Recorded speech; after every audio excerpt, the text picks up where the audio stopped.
네, 부총리님 정말 수고 많으셨습니다. 시간에 쫓겨서 준비할 기간도 부족하셨을 텐데 새로운 질서에 대응하는 이 관세 협상에서 우리 기재부 공무원들 함께 노고가 많으셨다는 말씀 제가 드립니다.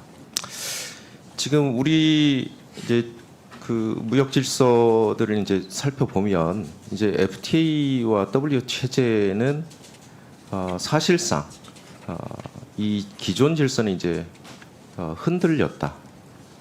그리고 이 체제 하에서 이제 각국이 어떻게 생존하느냐의 문제가 이제 좀 달려 있는 것 같아요. 지금 FTA 체결 국가가 지금 미국 빼놓고 어디들이 있죠 지금? 한국을 빼놓고 네, 일본도 아니고 EU도 아닙니다. 아니 저 한국이 FTA 체결 국가. 예, 뭐 네. 칠레도 칠레도 있고. 네. 그 사실은 저는 이제 좀 뭐 이런 이제 그 질서 변화의 근본은 미국 제조업의 붕괴 그리고 일자리 부족, 지난 40년 동안 진행된 미국의 생산 시설 부족, 다 해외로 나갔지 않습니까? 심지어 애플조차도 마찬가지고. 그래서 그런 공동화 현상에 대한 대응으로 지금 이 질서를 이제 거의 파괴 수준에 만들었다. 그 와중에 대한민국이 이제 협상하게 된 그런 막다른 골목에 놓이게 된 과정이라고 저는 생각을 하는데요. 일단 미국 입장에서는 뭐 해방의 날이 될지는 어떨지는 모르겠지만 뭐 EU나 이 상호관세, 품목관세를 맞은 각국은 정말 비참한 굴욕적인 그런 협상 과정에 다 동참하게 됐던 걸로 저는 이해하고 있습니다.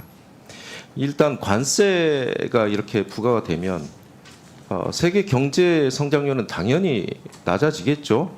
네네. 네, 왜냐하면 물가가 올라가고 총 수요가 이제 부족하게 되니까 그것에 따른 대한민국 경제 여파도 좀 있을 거라고 봅니다. 그게 각국의 어떤 수출 여파로 이제 그 진행이 될 것 같고요. 근데 이제 제가 좀 걱정하는 부분 중에 이제 미국의 이 집중된 투자가 이제 앞으로 진행될 것으로 이제 예상되지 않습니까? 네네. 그런데 대한민국이 이런 패권 질서에서 벗어나기 위한 좀 전략은 좀 필요하다. 이를테면 저는 이제 뭐 그 미국의 요구에 의해서 이렇게 협상이 진행됐지만 EU와의 관계 혹은 우리 문재인 정부에서 개척했던 동남아 시장과의 관계 그리고 윤석열 정부에서 무너뜨렸던 중국 시장 그다음에 전쟁 중이지만 러시아 시장, 인도 이런 시장과의 어떤 수출 전략을 좀 새 판으로 좀 짜야 되지 않겠냐. 그래서 어느 특정 국가에 집중된 수출 전략은 대한민국의 생존의 길에서도 결코 이롭지 않다라는 말씀 좀 하나 올리고요. 두 번째는 제가 이제 수출입 물량 수출입 이제 그 좀 봤는데 7월 중국이 또 떨어졌어요. 사실은 2000년 이후에 무역 수지 흑자의 80%가 중국으로부터 나왔지 않습니까? 그리고 처음으로 중국 무역 수지 적자가 나온 게 윤석열 정부 때입니다. 과연 중국 시장을 어떻게 새롭게 우리가 다가서야 될지 이 문제가 저희로서는 또 관건이에요. 그리고 중국 수출 비중이 점차 축소가 됐고 이제 미국으로 향하는 수출 물량들이 이제 올라갔는데 거기서 이제 맞은 거 아닙니까? 그러면 전략을 좀 새로 짜야 되지 않겠습니까? 한 말씀 좀 주시겠어요? 예, 의원님 말씀에 감사하게 생각합니다. 네. 그래서 저희들도 첫째는 제가 볼 땐 실력을 키워야 됩니다.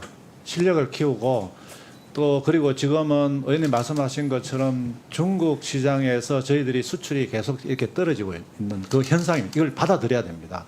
그리고 미국에 또 집중되다 보니까 미국에서는 또 한국에 너무 과도한 흑자를 낸다고 또 한국을 이렇게 또 규제를 하고 있는 이런 상황이니까 수출 다변화해야 됩니다. 그리고 두 번째는 우리가 실력을 키워야 됩니다. 그리고 세 번째는 미국하고 얼라이언스를 통해 가지고 한 단계 더 업그레이드 시키면은 아마 중국의 이렇게 수출이 떨어진다는 것은 중국이 그만큼 올라왔다는 걸 인식을 하셔야 됩니다. 그래서 네. 이런 걸 종합적으로 해서 저희들이 이 한국의 국가 전략을 이 개편해야지만 한국의 어떤 비전이 생기는 거라고 저는 생각을 하고 그런 방향으로 좀 방안을 찾아보도록 하겠습니다. 그러니까 이제 계속된 우리에게는 좀 부담이 있는 게 먼저 한 발 앞서 가는 전략들이 필요해요. 네. 중국이 사실은 기술력이 올라왔지 않습니까? 네네. 그러면 그 앞 단계에서 저희들이 그 제조업 역량이나 R&D나 기술력이나 이런 것들이 한 단계 올라와야 거기서 리딩이 가능하거든요. 네네. 그런 전략들의 기재부의 책임이 좀 막중하다라는 생각이 들고요. 좀 국내 제조업 이제 공동화 현상의 한 세 가지 포인트만 좀 말씀드리겠습니다. 하나는 국내 생산실은 축소는 당연합니다. 그럴 수밖에 없습니다. 아니 그 국내 전체적인 어떤 투자의 규모 실링은 우리가 무한대로 뭐 늘려낼 수는 없는 거지 않습니까? 그 한정된 투자 실링에서 이 비율이 어느 정도 빠져나가느냐의 문제인데 첫 번째는 국내 생산시설 투자 감소가 좀 예상이 되고요. 이 부분에 대한 기재부 좀 생각이 중요하고 그다음에 또 하나는 국내 기존에 있던 생산시설들의 업그레이드. 그러니까 제가 현대제철을 좀 가봤는데요. 현대제철 몇 개 라인이 지금 무너졌습니다. 생산을 안 해요. 구조조정이 일어났고요. 그러니까 이 생산 그러니까 뭐 철강뿐만이 아니고 제조업 전반에 대해서 시설을 업그레이드 해야 되는데 회사 입장에서는 당장 미국에서 생산하는 게 좋다라고 해서 투자 규모가 그쪽에서 일어날 수 있고 갈수록 업그레이드가 덜 진행되면 국내 생산 시설이 경쟁력을 잃어갈 수 있다. 이런 부분에 좀 뭐 다양한 뭐 세제 플러스 다양한 정책들이 좀 필요한 것 같고요. 그 다음에 균형 성장입니다. 이제는 내수 소비 기반 1분 더 질문이 너무 좋습니다. 감사합니다. 그 내수 기반 혹은 수출의 종목들도 이제 다양화됐거든요. 사실은 우리가 문화 산업을 수출하지만 K 컨텐츠를 수출하지만 이를테면 장치 산업들도 많이 필요해요. 아레나 같은 거. BTS 한번 공연한다고 생각을 해보십시오. 그러면 인천공항, 김포공항을 통해서 수많은 외국인들이 국내로 들어올 수 있거든요. 그러면 우리가 수출의 하나의 품목이긴 하지만 국내에 또 추가적으로 투자해야 될 그런 어떤 경쟁력 있는 산업들에 대한 전략적인 경제 정책 방향들이 좀 필요하다라는 생각입니다. 마지막 말씀 주시고 제 질의 마치겠습니다. 예, 의원님 좋은 말씀 감사합니다. 지금 조금 전에 말씀하신 그 R&D나 기술력을 통해 가지고 경쟁력을 키워야 된다. 아마 이번에 이제 저희들 새로운 새 정부의 경제 정책 방향을 보시면은요, 제가 진짜 초혁신 기술 아이템을 중심으로 해서 초혁신 기술 경제로 갈 수 있는 그 초석을 낳기 위해서 내년도 정책 방향 그리고 예산해서 이렇게 얼라이언스 시켰다는 말씀을 드리겠습니다. 그리고 아마 이렇게 미국이 이제 제조 중심으로 갔을 때 이게 미국 중심으로 가다 보면 국내는 뭐 공동화 이런 점을 말씀하셨는데요. 저희들은 오히려 일단 공동화보다는 퀄리티를 높이겠다. 국내도. 한번 따져보시죠. 반도체 HBM 생산한 나라가 세계 기업밖에 없습니다. 한국이 이거 반도체를 강하게 시키면 한국이 주도권을 잡을 수 있습니다. 그 다음에 우리 2차 전지 중국을 제외하면은 한국이 일본보다 더 경쟁력이 있습니다. 왜 이렇게 이걸 적극적으로 보자고 자꾸 말씀드리는 겁니다. 이걸 미국하고 얼라이언스에서 부가치를 확 높이면은 우리의 경쟁을 하고 있는 우리를 위협하고 있는 국가에 대해서 우리가 더 잘 나갈 수가 있다는 그런 저는 생각을 가지고 이게 소극적으로 뭐 우리가 공동화되니까 우리가 큰일 났다. 그럼 우리가 이런 개념이 아니고요. 우리 진짜 이게 고부가 가치를 높여가지고 세계 시장을 우리가 다 잡자.